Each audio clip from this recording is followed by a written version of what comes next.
আসসালামু আলাইকুম। আমি সাইফা ইয়াসমিন নারায়ণগঞ্জ থেকে বলছি।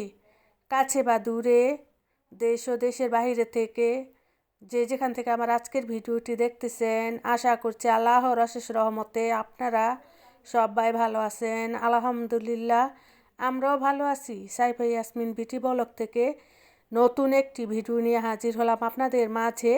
আমার ভিডিওটি যদি ভালো লেগে থাকে তাহলে আমার পাশে থেকে যেতে পারেন।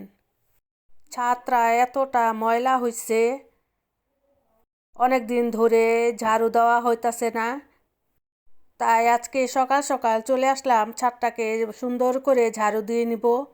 আর শরীরটা অসুস্থ ছিল, তার কারণেও ছাদটা ঝাড়ু দিতে পারি নাই। তারপর আমার প্রিয় আপুদের ভাইয়াদের ভিডিও দেখতে হয়, তারপর আমার সবাই লাইভে যেতে হয়, এ কারণে আর কি ছাদটা ঝাড়ু দেওয়া হয় না। আর ছাদটা আমার কারো হাতে ঝাড়ু দিলে আর কি আমার ভালো লাগে না, পছন্দ হয় না। সংসারের কাজকর্ম করে আর কি সময় পাইতেছিলাম না, এ কারণে আর কি ছাদটা ঝাড়ু দেওয়া হয় না। আজকে তাই ভাবলাম সকাল সকাল ছাদটা ঝাড়ু দিয়ে ফেলি।